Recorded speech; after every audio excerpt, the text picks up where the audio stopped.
du pays. Notre édito politique donc de ce lundi maintenant, le CNRD comme seul contre tous, c'est le titre.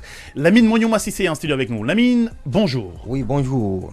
Il y a quelques fois, on a quelques mal à saisir l'impatience de la junte au pouvoir en Guinée d'entrer en conflit avec ses bonnes résolutions. En témoigne un écheveau de faits, des plus banals aux plus ubiesques, somme toute exacerbant ses relations déjà conflictuelles avec ses partenaires, aussi bien au plan local qu'à l'international. Les réactions parfois à l'emporte-pièce et des agissements à l'allure d'une mise à cloche des voix dissonantes, le tout teinté d'une bride de dédain, suscitent de réelles interrogations. Elle crée un fâcheux maelstrom. Les sanctions prises contre la Guinée par la CEDEAO lors de sa récente session extraordinaire à New York, en marge de l'Assemblée générale ordinaire de l'ONU, cela est incontestablement dû en grande partie aux répliques irrévérencieuses de mauvais goût de la part de hauts dirigeants insoupçonnés de ces agissements antiques et surannés, n'ont pas aidé à permettre aux autorités du pays à se recentrer sur l'essentiel pour amenuiser les contradictions à l'interne. Tout au contraire. En tout cas, ça en a tout l'air. Elles sont plutôt perçues comme du néocolonialisme, plutôt comme de l'intimidation qui vise à imposer un dictat à un pays dont la souveraineté est abondamment proclamée à de pareilles occasions.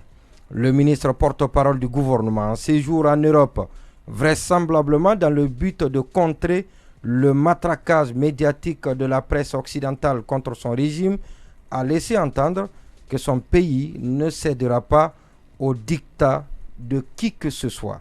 Le chronogramme, c'est le contenu, a-t-il soutenu, en réponse à ceux qui protestent contre les 36 mois proposés comme délai de la transition.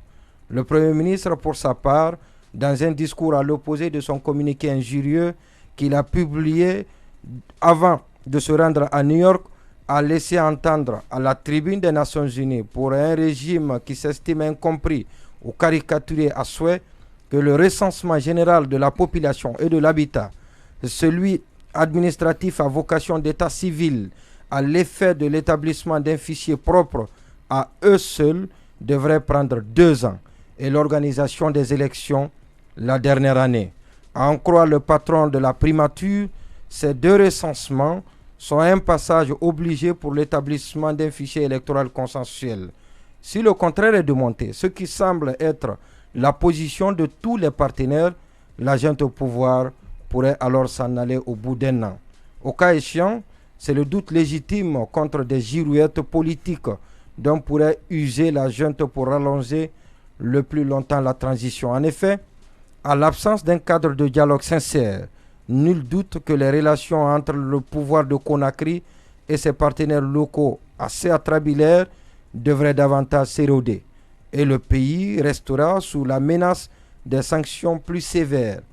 On a l'impression qu'il se dessine le scénario seul contre tous, inimaginable, tout au début du règne de ces militaires rythmés à l'époque d'espoir, d'euphorie et d'enthousiasme. 7h38, 49 secondes. C'était donc notre édito politique du jour. Le CNRD